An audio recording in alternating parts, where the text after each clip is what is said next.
तो अब हम पढ़ेंगे न्यूट्रिशन को, अपन डिफाइन करेंगे अच्छे से। न्यूट्रिशन मतलब फूड का इनटेक होना, फूड को बॉडी के अंदर ले जाना। तो फूड दो तरह के होते हैं, एक इनऑर्गेनिक फूड और एक ऑर्गेनिक फूड। इनऑर्गेनिक फूड के एग्जांपल जैसे मान लो अपने CO2, water, H2O। Organic food मतलब कॉम्प्लेक्स फूड।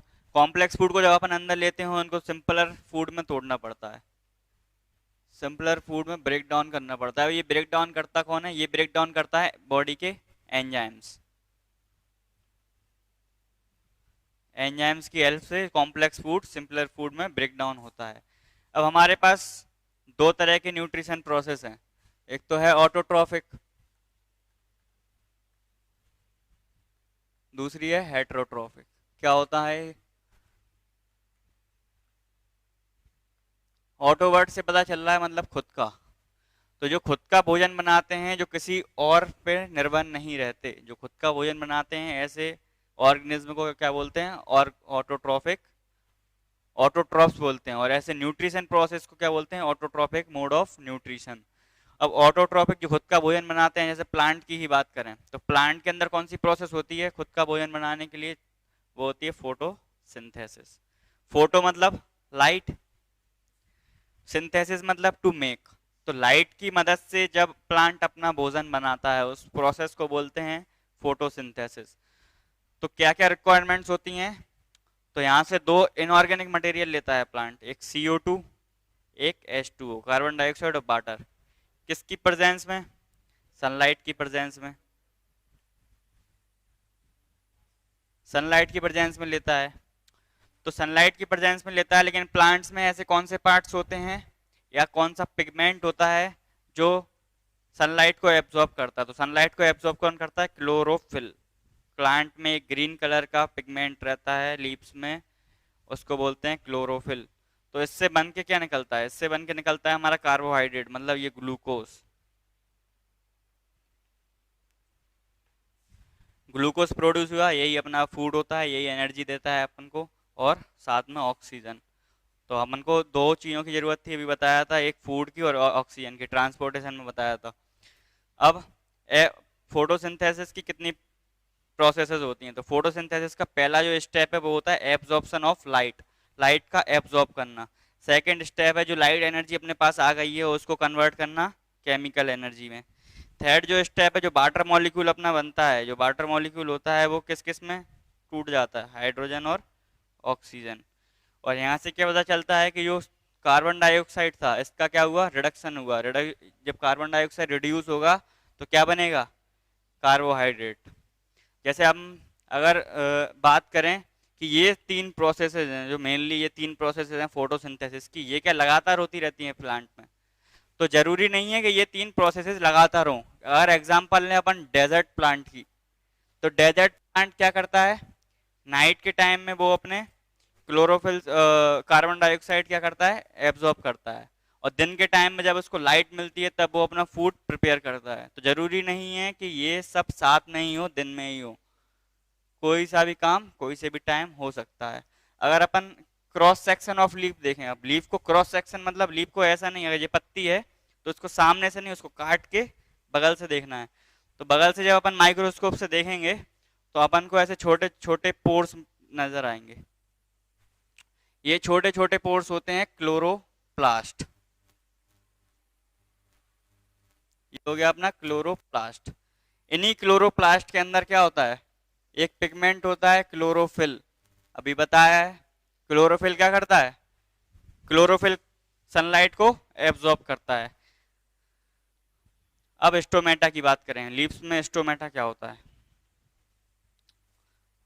ये होती है हमारी गार्ड सेल्स। लीव्स में ये क्या होती हैं? Guard cell. ये है हमारे क्लोरोप्लास्ट। तो जब पानी इनमें आता है, ये क्या करते हैं? कार्बन डाइऑक्साइड और वाटर को लेने के लिए ये गार्ड सेल्स ओपन होते हैं और क्लोज होते हैं। तो ये ओपन कब होंगे और क्लोज कब होंगे? जब पानी इन गार्ड सेल्स में भर जाता है तो ये सॉइल हो जाते हैं और ये अलग अलग हो जाते हैं, तो ये क्या होता है? ये ओपन हो गया, तो सॉइल हो गया, तो ओपन स्टोमेटा हो गया। और जब पानी इनमें से निकल जाता है तो क्या होते हैं? श्रिंक हो जाते हैं, तो ये क्लोज स्टोमेटा हो गया। अब प्लांट्स की बात करें तो प्लांट्स को फूड बनाने के लिए क्या क्या चाहिए था, CO2 चाहिए था, H2O, सनलाइट, ये 3 चीजें तो चाहिए थी। लेकिन और भी चीजें हैं जो प्लांट को, और भी रॉ मटेरियल्स है जो प्लांट को चाहिए होते हैं, जैसे नाइट्रोजन, फास्फोरस, आयरन और मैग्नीशियम। नाइट्रोजन, फास्फोरस, आयरन और मैग्नीशियम, ये प्लांट कहाँ से लेता है, तो ये प्लांट अपने रूट से लेता है, ये प्लांट अपने रूट से लेता है। इसका स्क्रीनशॉट ले लो, आगे हम पढ़ेंगे। अभी ऑटोट्रॉफ कंप्लीट हो गया, आगे पढ़ेंगे हेट्रोट्रॉफ क्या होता है, हेट्रोट्रॉफिक न्यूट्रिशन क्या होता है। अब आगे बात करेंगे कि ह्यूमन बॉडी में जो न्यूट्रिशन की प्रोसेस होती है वो कैसी होती है। तो सबसे पहले जो इंटेक ऑफ फूड होता है वो कहाँ होता है, अपने माउथ में। माउथ में क्या होता है, सलाइवरी ग्लैंड्स पाई जाती हैं। सलाइवरी ग्लैंड्स क्या करती हैं, सलाइवा प्रोड्यूस करती हैं। सलाइवा में क्या होता है, सलाइवरी ग्लैंड जो माउथ में पाई जाती हैं सलाइवा प्रोड्यूस करती हैं। सलाइवा में होता है सलाइवरी एमाइलेज जो एंजाइम होता है, सलाइवरी एमाइलेज। ये एंजाइम क्या करता है, ये स्टार्च को डाइजेस्ट करने में मदद करता है, मतलब स्टार्च का ब्रेक डाउन करता है। स्टार्च से हमें क्या मिलता है, शुगर मिलती है। आगे फिर जब फूड बकल कैविटी में आएगा तो ये लॉन्ग ट्यूब की हेल्प से कहाँ जाएगा, अपने स्टोमक में। तो ये लॉन्ग ट्यूब को क्या बोलते हैं, इस लॉन्ग ट्यूब को बोलते हैं फूड पाइप, फूड पाइप। और इसका दूसरा नाम है, साइंटिफिक नेम, ईसोफेगस। ओ साइलेंट रहता है, इसको ईसोफेगस पढ़ते हैं। आगे देखेंगे कि जो स्टोमक की बॉल रहती है, अब जो स्टोमक की जो इनर वॉल है, इनर लाइनिंग है, इसमें भी ग्लैंड्स होंगी। तो ये ग्लैंड्स कौन कौन सी होती हैं, तो ये क्या करता है, गैस्ट्रिक ग्लैंड होती है इसमें। तो गैस्ट्रिक ग्लैंड इसमें 3 चीजें प्रोड्यूस करता है।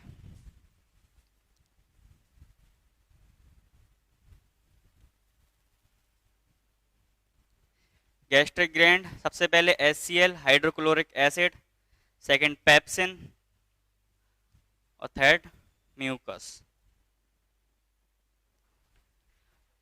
हाइड्रोक्लोरिक एसिड का क्या, तो हाइड्रोक्लोरिक एसिड क्या करता है, अपना जो फूड रहता है उसके मीडियम को क्या करता है, ये एसिडिक बना देता है। तो जब एसिडिक बना देगा तो उस पे जो पेप्सिन एंजाइम है अच्छे से अटैक कर पाएंगे। फूड को एसिडिक बना दिया इसने, मतलब पेप्सिन एंजाइम है, अच्छे से उस पर अटैक कर पाएंगे। तो जब पेप्सिन एंजाइम अटैक करेंगे तो कौन से सब्सटेंस को तोड़ेंगे, पेप्सिन एंजाइम मतलब प्रोटीन को डाइजेस्ट कराते हैं। ये पेप्सिन एंजाइम क्या करते हैं, प्रोटीन को डाइजेस्ट कराते हैं। अब म्यूकस का क्या रोल है इसमें, म्यूकस क्या करता है, हमारी इस जो आउटर लाइनिंग है इसको डैमेज होने से बचाता है, क्योंकि HCl ये एसिड रहता है एक, तो इसको क्या करता है, डैमेज होने से बचाता है। तो स्टोमक का काम यहाँ खत्म हुआ। आगे फूड जाएगा स्मॉल इंटेस्टाइन में। स्मॉल इंटेस्टाइन में क्या होगा, स्मॉल इंटेस्टाइन अपनी पूरी ये एलिमेंट्री कैनल बोलते हैं, जहाँ से फूड जाता है और जहाँ से फूड निकलता है, इस पूरे को बोलते हैं एलिमेंट्री कैनल। तो स्मॉल इंटेस्टाइन इस एलिमेंट्री कैनल का सबसे लार्जेस्ट पार्ट है। नेम स्मॉल इंटेस्टाइन है लेकिन सबसे लार्जेस्ट पार्ट है, सबसे लॉन्गेस्ट पार्ट। तो इसमें क्या होता है, जो हर्बीवोरस और कार्निवोरस, अब 2 अपने पास एनिमल्स होते हैं, 2 टाइप्स के एनिमल्स होते हैं, हर्बीवोरस और कार्निवोरस। क्या होता है, हर्बीवोरस क्या करते हैं,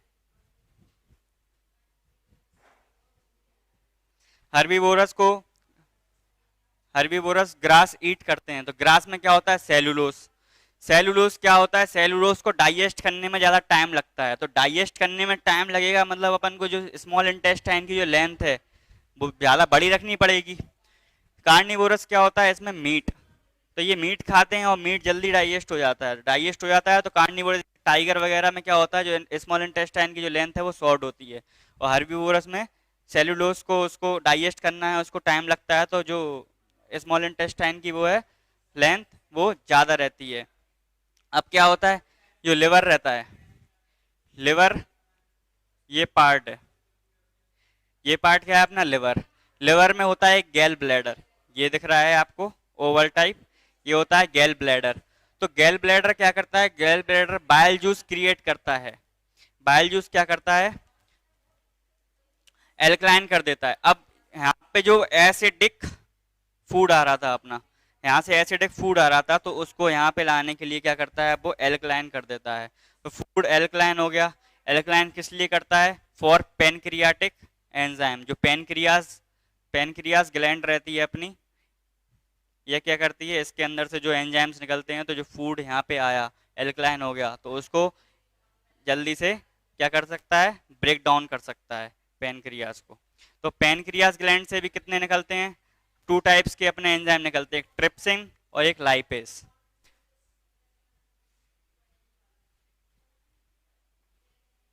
ट्रिप्सिन और लाइपेज। पैनक्रियाज ग्लैंड से 2 एंजाइम निकलते हैं, ट्रिप्सिन और लाइपेज। ट्रिप्सिन क्या करता है, प्रोटीन को तोड़ता है, प्रोटीन को डाइजेस्ट करता है। लाइपेज क्या करता है, फैट्स को डाइजेस्ट करता है। अब यहां जितना डाइजेस्ट हो गया फूड, तो अब देखो जो स्मॉल इंटेस्टाइन में फूड आया, तो स्मॉल इंटेस्टाइन लॉन्ग किस लिए बनाई जाती है, क्योंकि फूड वहां पूरी तरह से डाइजेस्ट हो जाए। अब फूड वहां पूरी तरह से डाइजेस्ट हो जाएगा तो मतलब कुछ तो फूड ऐसा बचेगा जो अनडाइजेस्टेड रहेगा। तो यहाँ क्या करते हैं, इसकी जो बॉल्स रहती हैं स्मॉल इंटेस्टाइन की, स्मॉल इंटेस्टाइन की बॉल्स जो डाइजेस्टेड फूड को एब्जॉर्ब कर लेती हैं और फिर ब्लड में भेज देती हैं। ब्लड में भेज देती हैं तो ब्लड क्या करता है, पूरी बॉडी में हर एक सेल को, हर एक टिश्यू को उसको ट्रांसफर कर देता है। अब जो स्मॉल इंटेस्टाइन रहता है उसका अंदर से स्ट्रक्चर कैसा रहता है, ऐसा। तो ये क्या होता है, ऐसा क्यों होता है, अगर एक सीधे पाइप की बात करें तो इसमें सरफेस एरिया क्या हो रहा है, कम हो रहा है। इसमें सरफेस एरिया थोड़ा बढ़ जाता है, सरफेस एरिया बढ़ जाता है तो फूड को ज़्यादा टाइम मिलेगा यहाँ रुकने के लिए, तो ज़्यादा अच्छे से डाइजेस्ट हो पाएगा। तो इसके बाद जो अनडाइजेस्टेड फूड रहता है वो लार्ज इंटेस्टाइन में जाता है और लार्ज इंटेस्टाइन से एनस में और यहाँ से अपना रिमूव हो जाता है। तो अपना ये वाला टॉपिक कंप्लीट हो गया न्यूट्रिशन। आगे हम अगली क्लास में पढ़ेंगे रेस्पायरेशन, ट्रांसपोर्टेशन और एक्सक्रीशन।